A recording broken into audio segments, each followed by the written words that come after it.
In a world when we have CD players and streaming, there's this weird zone in between playing covers of yourself or covers of other people and just being a music box. And I think that in between that are the boundaries where magic can happen. Too many bands are trying to just be the next whatever. We already have a whatever. We don't need the next whatever. That slot's taken. What we need is for you to matter enough for 10 people that they will tell 10 more people.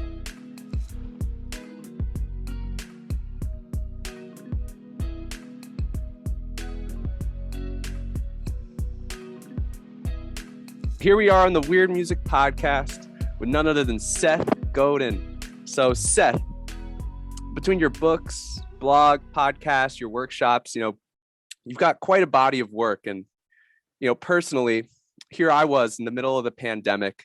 I majored in marketing in school, and, I had a lot of uncertainty about if I was on the right path in my life or not. And, I stumbled upon Akimbo. For anyone out there listening, Seth's got this great podcast called Akimbo. And man, Seth, your work has lit a fire inside of me to do, as you say, step up and do work that matters for people who care. And I want to start this conversation off by kind of stepping in the time machine with you here and going back. I want to know what's lit this fire inside of you that's, catalyzed you having this great, very impactful body of work. And can you take me through whatever moments of inspiration you've had in the past, or if there was some kind of wake up call you had in your teens that, have really caused you to be inspired for so long? Well, first, thanks for having me. And I hate to start by saying that your first question is a trap, but your first question is a trap. It's a trap for two reasons. First of all, that creative people who ship the work are somehow special snowflakes who something happened to them that didn't happen to everybody else. I don't think that's true. And so that's why my personal narrative doesn't come up very often in my work, because my personal narrative is irrelevant. And the second half of it is this idea that a fire needs to be lit. I think everybody has a fire, but the place we live, the culture, the industrial system puts the fire out. And so it's a more interesting question, I think, to ask, who's putting your fire out? Who's indoctrinating you to believe that even though, since we're talking about music, you can publish all your music tomorrow for free, you're not doing it? Well, who's keeping you from doing that? Because it's not technology, it's the story inside. Yes, well acquainted with traps, and leave it to Seth to shine a spotlight on them. So, we bring up music. Most of the listeners of this podcast are musicians, like band managers, creatives of various forms. And in your work, you touch on how Keller Williams and the Grateful Dead just did so much right with their approach to creating. And I'd love to dive deep into that with you here. Sure. In terms of both their approach to music and then also marketing, what are some things you admire most about Keller and the Grateful Dead? Well, so they go together. And for people who think that marketing is hype or spin or getting Andy Warhol to do the cover of your record album, that's not what marketing is. Marketing is the story we tell and the way we tell it, who we're telling it to, the changes we seek to make. So if we start with the Dead, which people are more familiar with than Keller, almost no one went to see the Grateful Dead live. Almost less than 2% of the population, to a rounding error, zero. That the Grateful Dead were the number one grossing touring band in America year after year after year, and almost no one went. But the people who did go went 10 times. They went 14 times. They went 40 times. That what Jerry and the rest understood is that they didn't need a big audience. They needed a loyal audience. They also understood that their future wasn't in scarcity, it was in abundance. That their job was to connect and to create an environment for their tribe, for this group of people, and the Dead were just narrating it. And so the reason you let people tape is not because it's some complicated bank shot that's going to help you sell records. You let people tape because, as Tim O'Reilly says, your enemy isn't piracy or free, your enemy is obscurity. But once you have this group of people who need you, who want you, who are connected because you're the center of their cultural universe, everything else takes care of itself. And all the people who are seeking scarcity, that's old. That doesn't work. And the number of top 40 hits the Dead had was 1. And in fact, Touch of Grey almost wrecked everything for everyone in the tribe because it brought a whole new group of people to the concerts. And that's when they got too violent and drug filled. Before that, it was family. And what Keller has done at a much smaller but really important level is kept that fire burning, right? So that Keller is accessible. Keller shows up. The second time I saw him, I think there must have been 800 people in the room, and he was playing like there were 8,000 people in the room. And his ability to be specific, to be meaningful, to stand for something. Too many bands are trying to just be the next whatever. We already have a whatever. We don't need the next whatever. That slot's taken. What we need is for you to matter enough for 10 people that they will tell 10 more people. So like today's music business landscape, so much has changed from those days that we're referring to now with the Dead. Like COVID's disrupted touring, Spotify's disrupted album sales. And my next question, let's say like your niece or a hypothetical daughter of yours were asking for your advice on pursuing music as a career and not just as a hobby. In addition to what you've already said, what advice could you give them on how to achieve some sort of financial success as a musician? There really isn't a music business anymore. There is the souvenirs associated with the legacy of, all the people that I grew up with. There are the people who win the lottery on TikTok or Spotify. But for it to be a business, there needs to be assets, there needs to be a path forward, there needs to be reasonable wages, there needs to be an approach. And it's not really there. I would say to somebody who wants to make a living, go figure out how to make a living. And I would say to someone who has no choice but to make music, just make music and don't worry about the business part. If you figure out how to truly make music and support yourself some other way, you are way more likely to succeed financially than if you say, how do I make music and get paid for it? So when I read your books and I listen to Akimbo, I feel like you're just so tuned in to what needs to be said on a given matter, and needs to be said is in quotations here. But so on this podcast, we talk a lot about consistencies between improvisational music and meditation and mindfulness. And it usually all comes back to listening to both the rest of the band, but then it gets really meta, like listening to one's own intuition to feel what one should play or say or do. And, I'd love to hear your take on the importance of listening and really how musicians and marketers alike can both become better listeners. I think that's a really good insight. Bravo. One of the things about listening is it's not the same as hearing. That unlike our eyes, we really can't close our ears.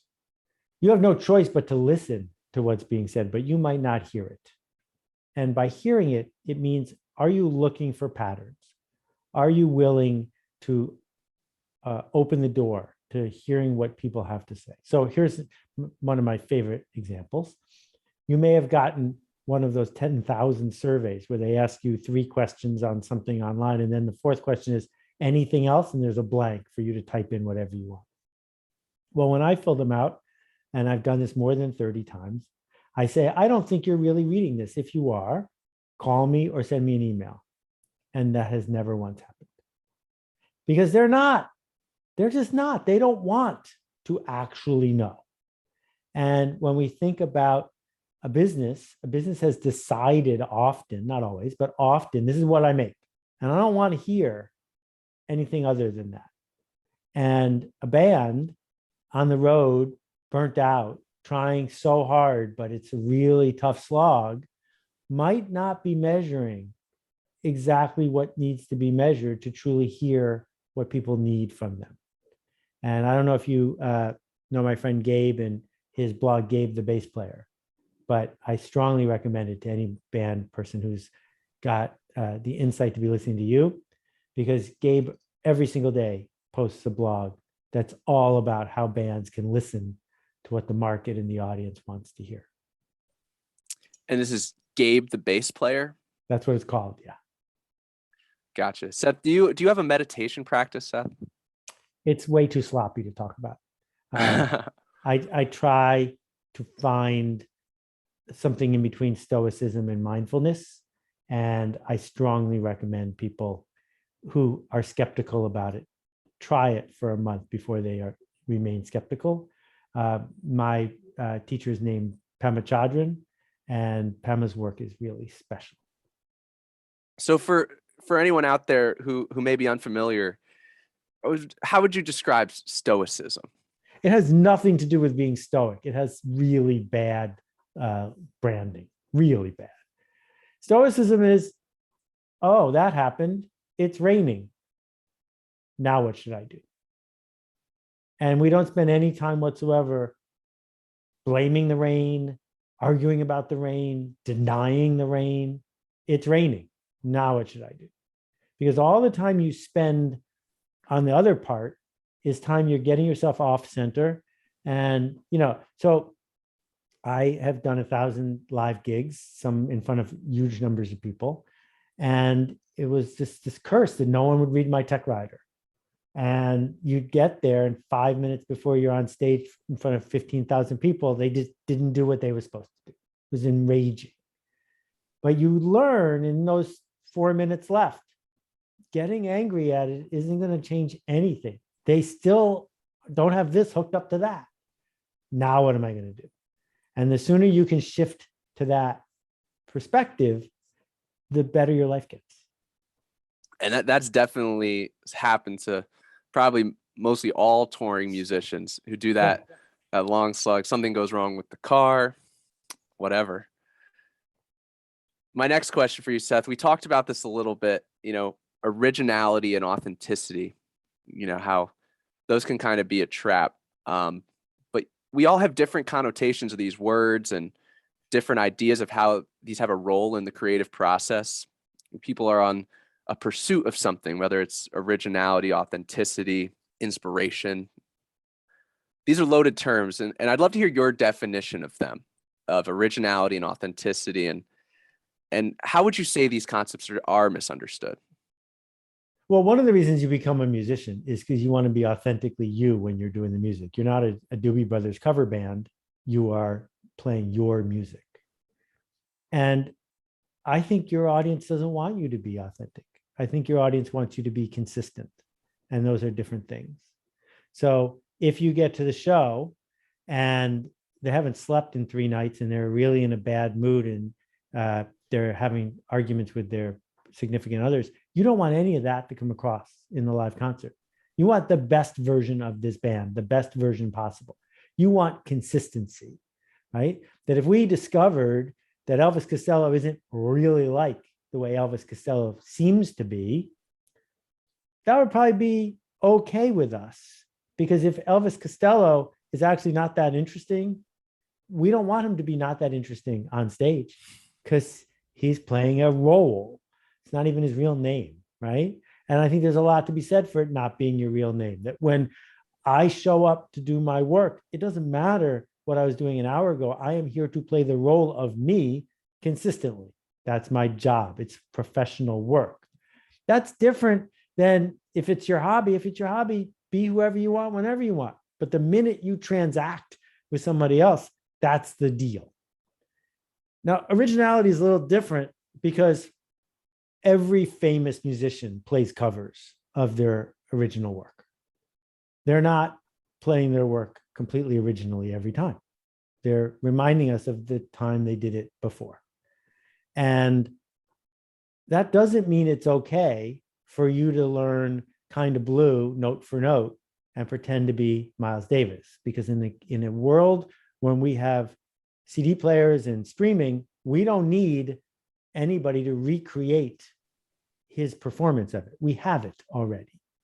And so there's this weird zone in between playing covers of yourself or covers of other people and just being a music box.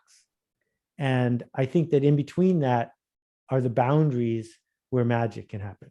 When you're sitting in the front row at the Blue Note and people are trading fours, or you're watching Cyrilla May doing improv, or you go to Monday night at the Green Mill and you're watching Patricia Barber be herself in that moment. Patricia and I have argued about this because I don't think she's being authentic. I think she is trained too hard to be an amateur. She is professional in that moment, but she is also dancing on the edge, dancing with possibility, dancing with failure. That's why it's worth going to Chicago to see her live, because it might not work. And if you're doing things that are always going to work, the audience is going to figure that out soon, and it's going to be sort of boring. And the last part of my rant is, if you listen to the live albums that Steve Martin did at the peak of his career, they're completely unfunny. They're unlistenable, because no matter what he said, the audience thought it was funny. And there was no magic there. And magic is what we are trying for. So you bring up this concept of magic, and I want to zoom out through the lens of music and, talk specifically about psychology. So music, we talk about this on the podcast regularly. It predates so many things in culture. It's tribal, religious thing, and people, there's profound, not only profound healing, but just a profound experience that can be had through music. And what do you think it is about sound, about specific, intervals, and just music in general that can just be so impactful psychologically to the listener?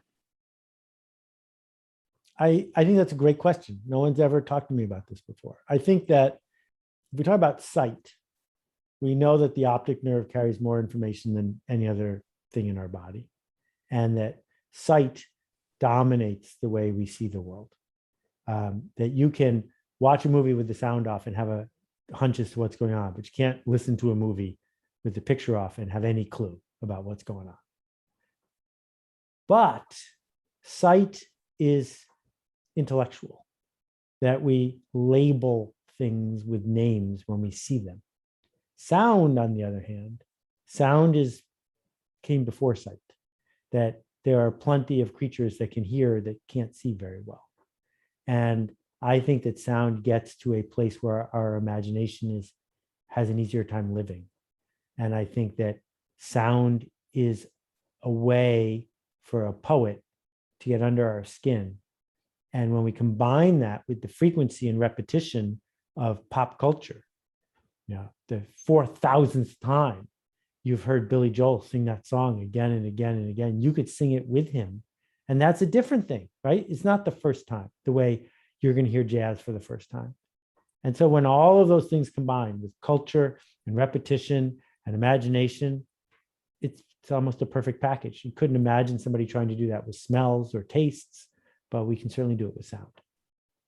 And so then a musician going deeper down this rabbit hole, two of their most prime tools are tension and release. And anyone out there who's listened to Akimbo, at the beginning of the episode, it's yellow glasses, 6 guitar strings, and euphoria.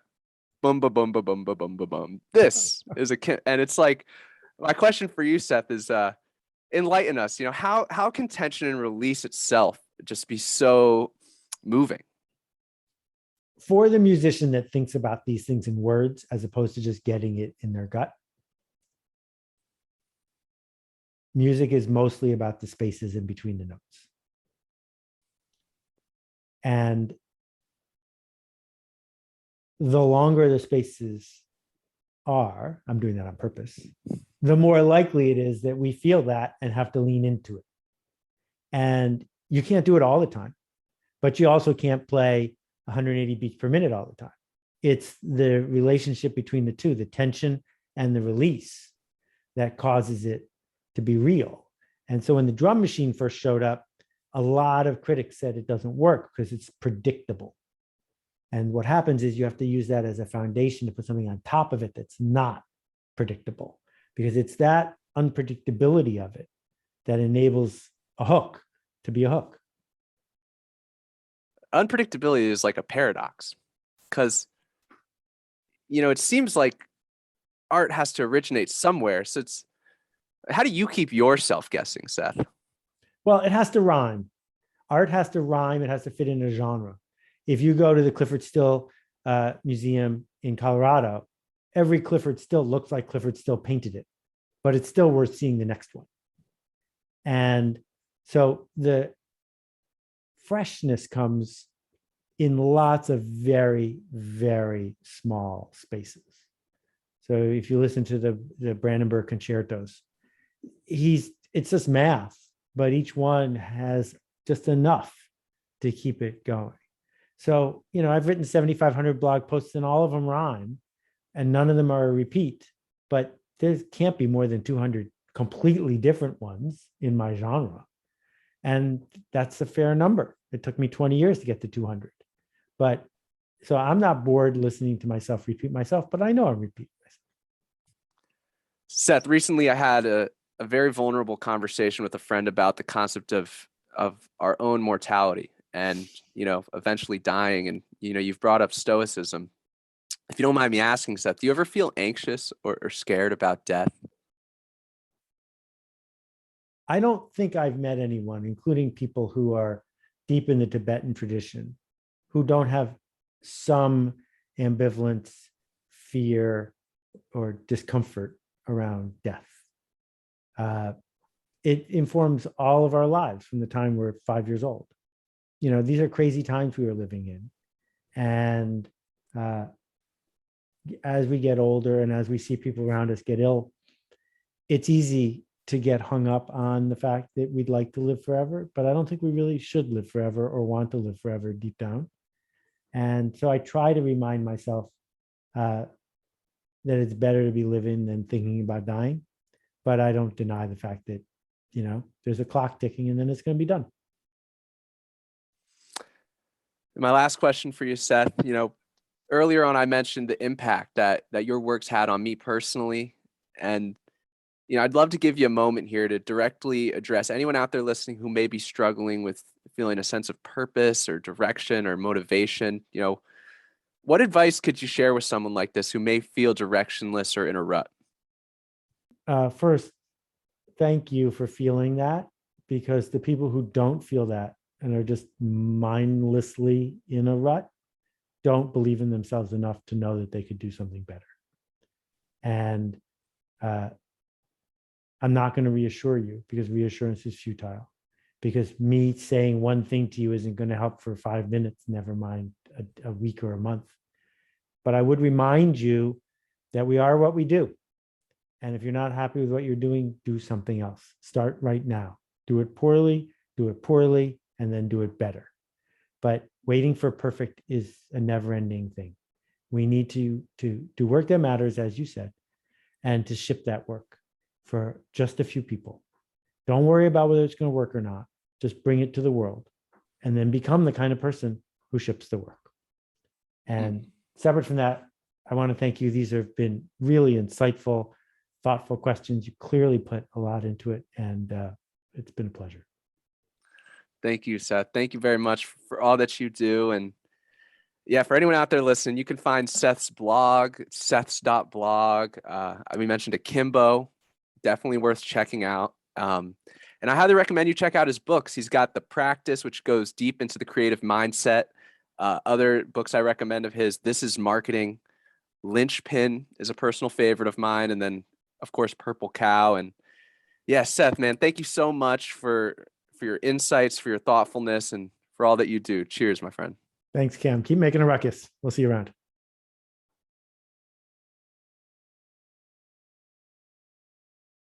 If you made it this far, thank you for listening, and a big thank you to our sponsors, Hemp Relief CBD, SEM Tickets, Devil Wind Brewing, and Artillery Productions. We got links in the description below. Go check out all the awesome stuff they've got going on, and yeah, much love, everyone.